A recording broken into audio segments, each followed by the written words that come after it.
Hello students, हम लोग आयाम के लक्ष्य टेस्ट सीरीज के फाइनल टेस्ट पर आ गए, टेस्ट 12 पर। तो मैं आपकी मदद करूंगा क्वेश्चन नंबर 81 से लेकर 100 तक केमिस्ट्री वाले। ठीक है, चलो देखते हैं क्या है क्वेश्चन। फर्स्ट क्वेश्चन बेटा, which of the following methods are not used for refining की बात चल रही है। रिफाइनिंग प्रोसेस कौन सा नहीं है? ठीक है, तो देखो यहाँ पे क्या क्या लिखा है। मेटल के रिफाइनिंग में लिक्वेशन का इस्तेमाल तो हम करते हैं, मतलब ए आंसर तो है। तो सबसे पहले ढूंढे, देखो ए यहां लिखा है, यहां लिखा है, इनमें तो है नहीं, तो इनको छोड़ देते हैं। कैल्सिनेशन बेटा, कैल्सिनेशन आपका एक्सट्रैक्शन प्रोसेस है, तो ये नहीं। इलेक्ट्रोलिसिस टेक्निकली ये इलेक्ट्रो रिफाइनिंग है, तो ये भी होता है। लीचिंग बेटा कॉन्सेंट्रेशन प्रोसेस है, तो नहीं आएगा। डिस्टिलेशन भी हम करते हैं, बहुत रेयर केसेस में बट करते हैं, तो हमें आंसर तीनों एक साथ चाहिए, ए सी और ई। देखे कहां मिल रहा है, आंसर इज डी। तो ये पहला क्वेश्चन। चलिए आगे बढ़ते हैं, मेटलर्जी था। Next question 82। क्वेश्चन नंबर 82 कह रहा है इनकरेक्ट सेंटेंस ढूंढना है, गलत। कौन सा सेंटेंस गलत है? ये सवाल मैं पढ़ चुका, थोड़ा ट्रिकी क्वेश्चन है। कैसे? देखो, lithium is strongest reducing agent, obviously सारे मेटल्स में, इनफैक्ट इलेक्ट्रोकेमिकल सीरीज वो भी कहती है सबसे स्ट्रॉन्ग रिड्यूसिंग एजेंट, तो सही है। मतलब हमें इनकरेक्ट ढूंढना है, ये नहीं देना। Second, lithium is least reactive metal, water के साथ अल्कली मेटल बहुत रिएक्टिव होते हैं, तो ये भी सही सेंटेंस है। तीसरा, लिथियम नाइट्रेट डीकंपोज होता है गर्म करने पर, बिल्कुल होता है, तो ये भी सेंटेंस सही दिख रहा है ना। लेकिन लास्ट पढ़ो, lithium crystallize form aqueous solution, lithium deliquescent होता है, पानी एब्जॉर्ब करके LiCl2H2 बनाता है। तो देखा तो चारों सही, लेकिन एक छोटी सी मिस्टेक, मैंने कहा था ट्रिकी क्वेश्चन है। लिथियम नाइट्रेट जब गर्म किया जाता है तो टूटता है लिथियम ऑक्साइड में प्लस NO2 में। तो यहां गड़बड़ है भाई, कि जो आधा सेंटेंस है, जहां तक मैंने अंडरलाइन किया वो तो सही था, लेकिन जो आगे लिखा है LiNO2 वो गलत है। तो आंसर इज सी। तो चलो इससे आगे बढ़ते हैं, क्वेश्चन नंबर 83 पे चलते हैं। Correct order of conductivity of ions. Conductivity का ऑर्डर सीधे सीधे फजान रूल के हिसाब से, लार्ज केटायन स्मॉल एनायन, मतलब जितना बड़ा केटायन उतना ज्यादा कंडक्टिविटी। तो देखें कहां है, तो हमारे हिसाब से लिथियम के नीचे सोडियम, फिर पोटेशियम, फिर रुबिडियम, फिर सीजियम। तो सीजियम सबसे बड़ा, फिर रुबिडियम, पोटेशियम। चलते हैं, देखो कहां दिखता है, ये रहा। तो आंसर देना सीधे सीधे बी। क्वेश्चन कुछ डायरेक्ट है, इसलिए जल्दी आंसर कर पा रहा हूं। Question number 84। क्वेश्चन नंबर 84 भी थोड़ा सा ट्रिकी है। बॉन्ड डिसोसिएशन एंथैल्पी रूल कहते हैं, bond dissociation enthalpy atomic size होने पर स्ट्रॉन्गेस्ट बॉन्ड बनाती है। तो होना चाहिए Cl2, Cl2 के बाद आना चाहिए Br2, उसके बाद आना चाहिए I2। लेकिन जो सबसे छोटा एटम हम यहां उम्मीद लगा रहे हैं F, फ्लोरीन। फ्लोरीन की नहीं होती, फ्लोरीन की बॉन्ड डिसोसिएशन एनर्जी Cl2 से काफी नीचे जाकर यहां बैठती है। तो ये जवाब हमें ढूंढना है कि कहां है। देखो दो ऑप्शन थे, एक ये वाला और एक ये। मैंने कहा था ट्रिकी है, तो इसको ट्रिक नहीं करना, ज्यादा ही कम हो चुकी है, इसलिए आंसर इज सी। चलिए इससे आगे बढ़ते हैं, क्वेश्चन नंबर 85। थोड़ा सा फिर से छोटा सिंपल सवाल, लेकिन ट्रिकी क्वेश्चन। कैन नॉट, मैं ट्रिकी ट्रिकी क्यों बोल रहा हूं, क्योंकि हैं छोटे छोटे ट्रिक्स यूज किए हैं। देखो एक ही ग्रुप में आते हैं कार्बन, सिलिकॉन, जर्मेनियम, टिन और लेड। कार्बन अकेला है जिसका outmost electronic configuration 2s2 2p2 है। इसका मतलब कार्बन में वैकेंट डी ऑर्बिटल नहीं होता, जो कि सिलिकॉन के पास होता है 3p2 और इसके बाद 3d0, और इन सब के पास होता है। तो वैकेंट डी ऑर्बिटल होने से हाइड्रोलिसिस करने पर गुंजाइश बनती है और अकोमोडेट करने की, जो कार्बन के पास नहीं है। वो 4 बॉन्ड बना चुका है CCl4, तो इसलिए जवाब सीधे सीधे बी की तरफ जाता है कि क्लोराइड है बट हाइड्रोलिसिस करने में प्रॉब्लम क्रिएट कर रहा है। तो आंसर इज CCl4। चलिए अब question number 86। Correct order of intensity of colours. Intensity of light होगा बेसिकली, कलर लाइट की। तो जहां पर सीधा फंडा है कि जिसके पास अनपेड इलेक्ट्रॉन है प्लस इलेक्ट्रो, जो फोटोकेमिकल सीरीज जो थी हमारी, है ना, तो वो क्या कहती है, स्पेक्ट्रोकेमिकल सीरीज क्या कहती है, उसके हिसाब से चलते हैं। साइनाइड स्ट्रॉन्गेस्ट लिगेंड है, लेकिन इसमें एक भी अनपेड छोड़ता ही नहीं है। तो सबसे पहले साइनाइड को एंड में डालो, इसके पास अनपेड इलेक्ट्रॉन नहीं है साहब, कलर नहीं आने वाला। दो ऑप्शन। Cl और वाटर के केस में देखो, वाटर का कोऑर्डिनेशन नंबर 6 दे रखा है, तो ऑब्वियसली Cl से तो पीछे ही जाएगा। तो ऐसे हालात में मैं सीधे सीधे यहां पे टिक करूंगा Cl water and then Cn। तो इनमें सबसे ज्यादा प्रायोरिटी Cl क्लोरीन को मिल जाएगी। ठीक है, चलिए क्वेश्चन नंबर 87 एक बहुत ही फेमस सवाल है बेटा। जब कोई कहता है कि कॉम्प्लेक्स दिया हुआ है और आपको एंटी कैंसर ड्रग की बात करता है, सिस्प्लैटिन, तो याद करो जरा, सिस्प्लैटिन किसे कहते थे भाई? अरे सिस्प्लैटिन यही तो है, PtCl2 NH3 होल ट्वाइस। तो डायरेक्ट सवाल हो गया और बहुत इजीली पिक करता है क्योंकि फेमस क्वेश्चन रहा है। चलिए क्वेश्चन नंबर 88 मजेदार क्वेश्चन है, सीधा आंसर मिलता है। कैसे? अगर आपको याद हो कि वांडरवाल कांस्टेंट ए की वैल्यू, यहां पे पूरा लिखना था वांडरवाल कांस्टेंट ए, क्योंकि ए और बी दो है ना, तो अगर ए की वैल्यू ज्यादा मतलब फोर्स ऑफ अट्रैक्शन ज्यादा, सबसे बड़ी वैल्यू है अमोनिया की 4.17, उसके बाद है कौन? हमने यहां देखा हाइड्रोजन की है 0.224, ऑक्सीजन के लिए 1.36 और CO2 के लिए है 3.59, लेकिन फिर भी सबसे बड़ा कौन? 4.17। जितना ज्यादा वांडरवाल कांस्टेंट की वैल्यू उतना ज्यादा फोर्स ऑफ अट्रैक्शन, लिक्विफाई करना उतना आसान। तो जितना आसानी से लिक्विफाई अमोनिया हो सकती है और कौन होगा, तो इसलिए प्रेफरेंस ले गया। Question number 89, question number 89 equilibrium chapter से है, केमिकल इक्विलिब्रियम का, ली चैटेलियर प्रिंसिपल का। क्या कहता है? हमें चाहिए फेवर करना है किसे? मैक्सिमम फॉर्मेशन को। किसका? प्रोडक्ट का। मतलब हम चाहते हैं रिएक्शन फॉरवर्ड चलती रहे।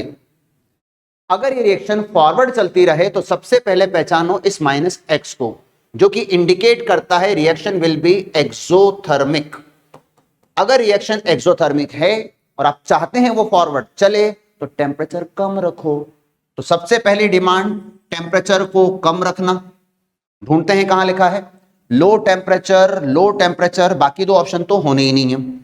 लेकिन यहां X2 का 1 मोल और यहां पर B2 और A2 के 2 मोल, मतलब रिएक्टेंट मोल ज्यादा, रिएक्टेंट मोल 2, प्रोडक्ट मोल 1। प्रेशर बढ़ाने पर रिएक्शन फॉरवर्ड जाएगी, प्रेशर घटाने पर बैकवर्ड आएगी। तो हम चाहते हैं फॉरवर्ड चलो तो प्रेशर को हाई रखो। तो अगर ये दो वर्ड एक साथ मिल जाएं तो अपना आंसर आ गया, ये रहा हाई प्रेशर। सीधे सीधे आंसर इज ए। आगे चलते हैं। अरे वाह, विच of the following is least likely, सबसे कम चांसेस किसके? लुईस बेस बनने के। कौन है जो लुईस बेस बनना ही नहीं चाहता है ना? देखो पहचानो, देखो PF3 में फास्फोरस के पास लोन पेयर, F- का मतलब अपने आप में एक इलेक्ट्रॉन पेयर है, वो CO के पास भी एक इलेक्ट्रॉन पेयर, लेकिन BF3 भाई साहब अपना ऑक्टेट ही पूरा नहीं करते, 6 इलेक्ट्रॉन लेते हैं टोटल। याद करो जरा BF3 का डायग्राम, 1 2 3 इलेक्ट्रॉन खुद के और फ्लोरीन से मिले इलेक्ट्रॉन 6 हुए टोटल।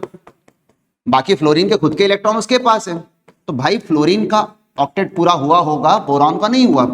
तो ऐसे हालात में BF3 6 इलेक्ट्रॉन के साथ लुईस एसिड है, बेस नहीं। तो सीधे सीधे आंसर इज ए। चलिए आगे बढ़ते हैं। क्वेश्चन नंबर 91, क्वेश्चन नंबर 91 कह रहा है रिएक्शन कोएफिशिएंट Q दिया है इस रिएक्शन का और एक्सप्रेस किया है यहां पर, ये रहा। एक्सप्रेशन साफ साफ कहती है कि Q जो है वो प्रोडक्ट को लिखता है ऊपर और रिएक्टेंट को लिखता है नीचे, इस टाइप से, प्रोडक्ट और रिएक्टेंट। अब सीधी बात है कि अगर Q बड़ा है मतलब प्रोडक्ट ज्यादा है। Q की वैल्यू बड़ी होने का मतलब, अगर Q बड़ा है इसका मतलब है कि प्रोडक्ट ज्यादा है। अगर Q बड़ा है प्रोडक्ट ज्यादा है तो रिएक्शन बैकवर्ड चलेगी, रिएक्शन बैकवर्ड चलेगी। अगर Q छोटा है, K से, KC से मतलब, तो अगर Q छोटा है मतलब रिएक्टेंट ज्यादा है, रिएक्शन फॉरवर्ड चलेगी। अब पूछते हैं भाई ये क्या चाहते हैं? ये चाहते हैं कि रिएक्शन प्रोसीड रहे right side, right to left, right side नहीं, राइट टू लेफ्ट, मतलब बैकवर्ड चलना है। बैकवर्ड चलना है तो इसे ढूंढो भाई, कहां लिखा है Q greater than KC, Q greater than KC लिखा है C में, तो आगे बढ़ते हैं इससे। ठीक है, चलिए आगे बढ़ते हैं इससे। Question number 92, maximum number of molecules. देखो मॉलिक्यूल का नंबर मैक्सिमम तभी होगा जब मोल का नंबर मैक्सिमम होगा, जितने ज्यादा मोल उतना ज्यादा मॉलिक्यूल। तो डायरेक्ट देखते हैं, सबसे पहले STP पढ़ लो। 15 लीटर दिया है डिवाइडेड बाय 22.4 में, क्यों पढ़ूं कि गैस कौन सी है? कोई भी हो, ये सीधे सीधे वैल्यू पे चलता हूं। यहां पर एसटीपी लिखा है तो 5 litre divide by 22.4 litre gas है ना, तो ऑब्वियसली इन दोनों में से ए आंसर बड़ा आएगा, बी आंसर छोटा आएगा, तो बी तो मेरा आंसर होने से रहा। तीसरा case 0.5 gram, 0.5 gram divided by H2 gas, तो इसका मॉलिक्यूलर मास 2, क्योंकि एसटीपी तो लिखा नहीं है, तो मैं डिवाइड 22.4 से नहीं उसके मास से करूंगा, तो ये आंसर तो और छोटा आ गया 1/4, मतलब 0.25 आ गया। तो इससे भी छोटा आया क्योंकि ये आंसर समथिंग समथिंग 0.6 के 66 कुछ आएगा, तो और बड़ा है। लास्ट केस 10 ग्राम O2, 10 ग्राम और डिवाइडेड बाय 32, अरे ये तो 1/3 मतलब 0.33 के आसपास कुछ आ रहा है, तो ये वैल्यू भी छोटी है, तो सबसे बड़ा मोल 0.66, सबसे ज्यादा मॉलिक्यूल भी उसी के, तो ना आंसर सी ना आंसर डी, आंसर इज ए। चलिए आगे बढ़ते हैं, क्वेश्चन नंबर 93। ये क्वेश्चन नंबर 93 क्या कहता है, 10 ग्राम H2, 10 ग्राम H2 का मतलब 10 डिवाइडेड बाय हाइड्रोजन का मास 2, तो कुल मिला के 5 मोल किसके, H2 के। आगे 64 ऑक्सीजन, तो 64 ग्राम डिवाइडेड बाय ऑक्सीजन का मास 32, O2 है ना, तो कुल मिलाकर 2 मोल किसके, O2 के। पहले मोल निकाल लिया करो क्योंकि सवाल लिमिटिंग रिएजेंट का है। तो पढ़ते हैं इसमें क्या है। ये कह रहा है कि मैंने एक रिएक्शन लिखी 2H2 plus O2 give 2H2O, hydrogen के 2 मोल ऑक्सीजन के 1 मोल के साथ 2 मोल वाटर पैदा करते हैं। अब इस हिसाब से देखा जाए तो यहां पे क्या दिख रहा है, 5 मोल हाइड्रोजन और 2 मोल ऑक्सीजन। लिमिटिंग कौन है, अरे भाई ये 2 2 4 होता है, मतलब 2 से 5 जाना मतलब 2.5 गुना, और ये भाई साहब कितने हैं, 2 गुना, तो सीधी सी बात है कि लिमिटिंग ऑक्सीजन है, हाइड्रोजन नहीं है। तो जो लिमिटिंग है वही डिसाइड करेगा कि कितने मोल वाटर बनेगा।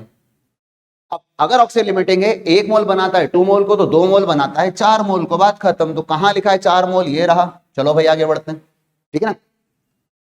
अरे ये तो और ज्यादा स्ट्रेट हो गया, बीसीसी में वैकेंट स्पेस, अरे भाई बीसीसी में 68% स्पेस ऑक्यूपाइड रहती है, तो सीधी बात है 32% खाली रहती है। ठीक, चलिए हाँ, यहां मुझे थोड़ा समय लगना चाहिए। कैसे, 100 डिग्री सेल्सियस पर वेपर प्रेशर ऑफ सॉल्यूशन, जिसमें इतना ग्राम दे रखा है, 100 ग्राम वाटर में डाला और 732 mm सॉल्यूशन का प्रेशर है, दैट मींस पीएस इज 732।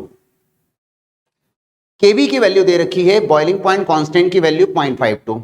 चाहते क्या हो, बॉइलिंग पॉइंट ऑफ सॉल्यूशन, मतलब आप सॉल्यूशन का बॉइलिंग पॉइंट ढूंढने के लिए पहले डेल्टा टी भी ढूंढोगे, लेकिन थोड़ा सा मैं दोहराऊंगा, ये बहुत ट्रिकी क्वेश्चन है। वजह, इसमें 6.5 ग्राम का अगर डाटा नहीं भी देता तो मुझे फर्क नहीं पड़ता, 100 ग्राम वाटर का डाटा नहीं भी देता तो मुझे फर्क नहीं पड़ता। क्यों, क्योंकि अगर मैं रिलेशन जानता हूं P0 minus PS divided by PS into 1000 divided by molecular mass of water, I mean solvent, equals to delta TB divided by KB, तो मैं इसी के जरिए सीधे सीधे सॉल्व करके निकाल सकता हूं, डाटा की मदद भी नहीं लूंगा। अब यहां पर एक बात ध्यान से सुन लेना, मैंने PS जानबूझ के लिखा है एक्यूरेट आंसर लाने के लिए, यहां P0 भी लिख सकते हैं डाइल्यूट सॉल्यूशंस के लिए। अब P0 माइनस PS, देखो P0 की वैल्यू सर प्योर वाटर का P0 760 मिलीमीटर ऑफ Hg होता है, तो भाई 760 माइनस 732 डिवाइडेड बाय 732 इंटू 1000 की जगह ये रहा, और Ma वाटर का मॉलिक्यूलर मास 18, यहां मुझे Kb दे रखा है दैट इज 0.52, तो मैं ढूंढ पाऊंगा आसानी से डेल्टा TB। ठीक, 0.52 को आप 0.5 भी लोगे 1/2 चलेगा। इस पूरे वैल्यू को सॉल्व करने जाओगे तो आपका दिखेगा ये ऐसा कुछ, 28 इंटू 1000 डिवाइडेड बाय 732, आप 732 की जगह 73.2 भी लिखोगे तो हमें चलेगा, एक जीरो कम कर लेंगे, इंटू आपका 18 और इसमें 0.52 ऊपर ले आते हैं। मैंने पहले भी कहा 0.52 को आप 1/2 भी सोच सकते हो। इस पूरी वैल्यू को कैलकुलेट करने पर आपका आंसर अप्रोक्सीमेट 1 पॉइंट समथिंग आना है। तो अगर ये आंसर 1 पॉइंट समथिंग जो भी आता है, सुनो और सोचो कि अगर ये 1 पॉइंट समथिंग आ रहा है वाटर का बॉइलिंग पॉइंट 100 डिग्री सेल्सियस, तो कितना बढ़ गया, बोले 1 डिग्री, तो 101 के आसपास कुछ होगा, तो ये रहा 101 डिग्री सेल्सियस, क्योंकि ये एलिवेशन का डाटा है। चलते हैं इससे आगे, क्वेश्चन नंबर 96। क्वेश्चन नंबर 96 में दिया हुआ डाटा पहले चेक कर लेना कि यहाँ पे क्या लिखा है। कॉपर +2 से कॉपर मेटल का डाटा ये रहा E0, कॉपर +2 से कॉपर +1 का डाटा ये रहा। हमें ढूंढना है कॉपर +1 से कॉपर मेटल। जिस रिएक्शन को हम ढूंढते हैं उसको जरा प्लान करो कि इसका delta G is equal to -NF cell, इससे लगाते हैं। जिस रिएक्शन का डाटा हम ढूंढ रहे हैं उसे लिखते हैं माइनस, इलेक्ट्रॉन 1 है इसलिए 1 इंटू एफ की वैल्यू तो मैं लिख ही नहीं रहा, इक्वली करके काट दूंगा उसको, F इंटू E0 सेल। ये सिर्फ F दिखाऊंगा, बाद में कैंसिल हो जाएगा। सबसे पहले ढूंढें कि कॉपर +1 कहां लिखा है, सेकंड इक्वेशन, बट लिखा है प्रोडक्ट, डिमांड है रिएक्टेंट, तो मैं इसका डाटा रिवर्ट करूंगा। रिएक्शन उल्टा लिखने की वजह से साइन प्लस ले रहा हूं। इलेक्ट्रॉन एक ही है, इंटू F इंटू E0 की वैल्यू 0.153 प्लस में ले रखी है मैंने, क्योंकि डायरेक्शन का खेल बार बार कह रहा हूं कि डायरेक्शन मैंने चेंज की, फार्मूले का माइनस साइन डायरेक्शन चेंज करने का माइनस प्लस बन गया है। माइनस साइन, पहली reaction 2 electron, 2 into F into इसका वैल्यू 0.337। अब देखो F कॉमन निकल सकता है, कट सकता है, उसको छोड़ो। माइनस का E0 सेल इक्वल्स टू, ये तो भाई साहब सीधे सीधे प्लस में है, 0.153 रहेगा बेटा। 2 का मल्टीप्लाई 0.337 में कर देते हैं तो माइनस साइन, और ये कितना हुआ, 7 2 14, कैरी 1 3 6 7 और 6, तो 0.674 मतलब 0.6 में से 0.1 घटाया, लगभग 0.5 के आसपास। 0.5 के आसपास का एक ही आंसर है डी, दैट्स इट। क्योंकि माइनस साइन इस माइनस साइन से कट जाएगा टोटल में। तो चले इससे आगे बढ़ते हैं। Question number 97, rate of reaction का question, that means chemical kinetic का। पूरा सवाल मैं बाद में पढ़ूंगा, पहले सिर्फ रिएक्शन को देखूंगा, सिर्फ इतने को। इस रिएक्शन को देखकर साफ समझ में आता है कि मुझे रेट लॉ प्लान कर लेना चाहिए। कैसे, R is equal to K A की पावर X B की पावर Y, और इसे मैं एक बार नहीं 2 बार लिख लेता हूं मेरी कंडीशंस फुलफिल करने के हिसाब से। R is equal to K A की पावर X और B की पावर Y। 2 बार इसलिए लिखा है क्योंकि इसमें 2 कंडीशन लगी हुई हैं। चलो पढ़ते हैं। Rate is doubled, rate double हो गया, 2R हो गया। कब, जब आपने कॉन्सोनेशन B को डबल किया, मतलब K ये रहा, A सेम टू सेम रहा, X की पावर X रही, इसे आपने डबल कर दिया। तो जब आप इसे डिवाइड करोगे, खुद ही देखो क्या क्या कट जाता है। इसे जब काटने निकला, कैंसिल आउट करने निकला, तो R से गया R, K से गया K, A से गया A, B से गया B, लेकिन इधर 2 उधर 2, मतलब 2 सामने 2 की पावर Y। साफ नजर आ रहा है कि Y इक्वल टू क्या है, 1। तो पहला एक फिगर पकड़ में आ गया, Y इज इक्वल टू 1, मतलब B की पावर में 1 चाहिए। तो यहां B की पावर 2, यहां B की पावर 2, आंसर ना A है ना B है, या तो C है या तो D है, लेकिन 2 है इसलिए आगे और सॉल्व करना पड़ेगा। फिर कहता है रेट ऑफ रिएक्शन 8 टाइम्स बढ़ गया, 8R हो गया। जब कॉन्सेंट्रेशन आपने दोनों का डबल कर दिया, मतलब हमने K को K रखा, इसे 2A लिखा, पावर X रखी, इसे 2B किया, पावर Y रखी और डिवाइड कर दिया। देखें क्या बनता है।